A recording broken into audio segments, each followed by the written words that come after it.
ඔයාටත් පුළුවන් නම් පතුක් මලක් වගේ වෙන්න. දන්නවද පතුක් මලක තියෙන විශේෂත්වය මොකක්ද කියලා?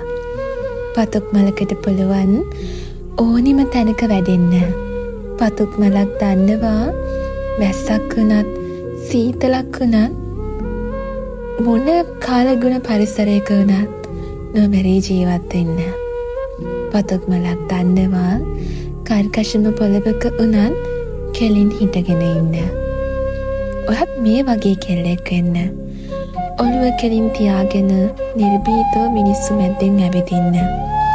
අතේ සත පහක් නැති වෙලාවක වුණත් ඔයාගේ අභිමානය වෙනුවෙන් පෙනී ඉන්න. ජීවිතයට කුණාටු වෙන හැම මොහොතකම ශක්තිමත්ව දරාගෙන ඉන්න. ඔයාගේ හීන වෙනුවෙන් ලෝකේ එහා කනටුනත් තනියම යන්න. ලෝකෙ හැමදාම ඔයාට සතුට විතරක්ම දෙන්නේ නෑ. ඔයා යන ගමන් මාර්ගය එළිය කරලා ලස්සනට හදාගන්න ඕනි ඔයාමයි. එතකොට ඔයාට පුළුවන් ජීවිතේ බිඳුවටම වැටිලා හිටියත් ආයෙමත් නැගිටින්න. කවුරු වෙනුවෙන්වත් නෙවෙයි, ඒ ඔයාම වෙනුවෙන්. ඔයා වෙනුවෙන් කිසිම කෙනෙක් පෙනී ඉඳී කියලා විශ්වාස කරන්න එපා.